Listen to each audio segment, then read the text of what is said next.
Mabuhay! Today we're gonna discuss about taxation in the case of Philippine Airlines Incorporation versus Commissioner of Internal Revenue. Taxation was at the core of the dispute because it involved PAL's claim for tax exemptions under its legislative franchise. Some of the key taxation issues in the cases are tax exemption under PAL's franchise. PAL was granted a franchise under Presidential Decree number 1590 which allowed it to choose between two tax schemes. One, pay a franchise tax of 2% of its gross revenue instead of all other taxes, or pay the regular corporate income tax and be subjected to other applicable taxes like VAT and excise tax. Dispute on PAL tax obligation.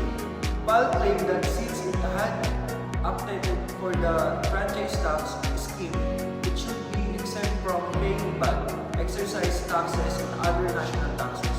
The Bureau of Internal Revenue argued that PAL was still liable to the other taxes, particular exercise taxes on information and aviation fuel, even if it paid the franchise taxes. Supreme Court ruling on taxation. The Supreme Court ruled in favor of PAL, stating that as long as PAL chose to pay the franchise tax, it was exempt from all other taxes including excise taxes on aviation fuel. However, if PAL chose to pay corporate income tax, it would no longer enjoy the exemption and would have to pay all other applicable taxes including VAT and excise taxes.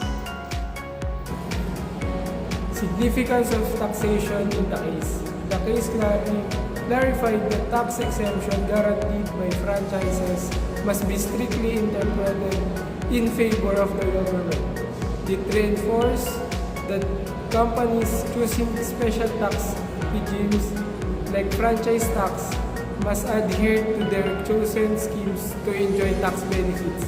The ruling impacted the aviation and tourism industry as it reaffirmed the tax privilege of airlines operators with legislative franchises, potential lowering costs for PAL and influencing competition in the industry.